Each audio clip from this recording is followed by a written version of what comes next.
Next right anti join అంటే only right side ఉన్నదానికి unmatched data from the left side మనం బయటికి print చేయి అని చెప్తున్నాం అనమాట.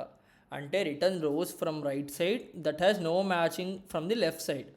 సో ఇక్కడ కూడా మనం ఒక వేర్ క్లాజ్ అయితే యూజ్ చేయాలన్నమాట. Where A dot key is null. ముందు మనం where B dot key is null అని రాసాం కదా, ఇప్పుడు A dot key is null అనేది యూజ్ చేస్తాం అన్నమాట. Select star from customers right join orders on ID equals customer ID where ID is null.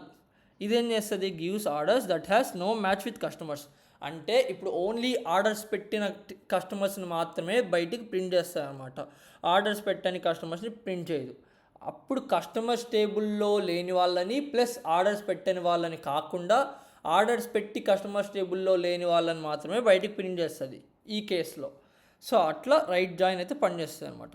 అప్పుడు ఫుల్ యాంటీ జాయిన్ అయితే ఏంటి, ఇక్కడ అన్మ్యాచ్డ్ డేటా కాకుండా మ్యాచింగ్ డేటా కాకుండా unmatched data from A unmatched data from B మనకి బయటికి print చేస్తాయి అనమాట. యాంటీ అంటే పైన ఉన్నదానికి ఆపోజిట్ అనమాట. అంటే ఫుల్ జాయిన్ చేసినప్పుడు మొత్తం అంతా మ్యాచ్ అవుతుంది.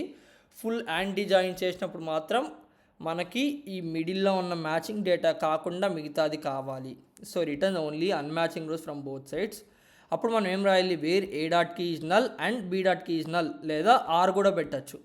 ఆర్ పెట్టినా అండ్ పెట్టినా ఇక్కడ ఏమీ డిఫరెన్స్ అనేది ఉండదన్నమాట.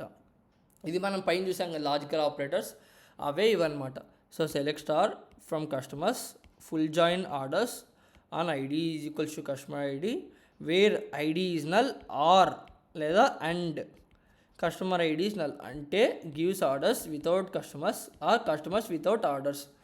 అంటే మనకి ఆర్డర్స్ పెట్టని కస్టమర్స్ని లేదా కస్టమర్స్ పెట్టి ఆర్డర్స్ లేని వాళ్ళ డేటాని మనం బయటకు ప్రింట్ చేస్తాం అనమాట.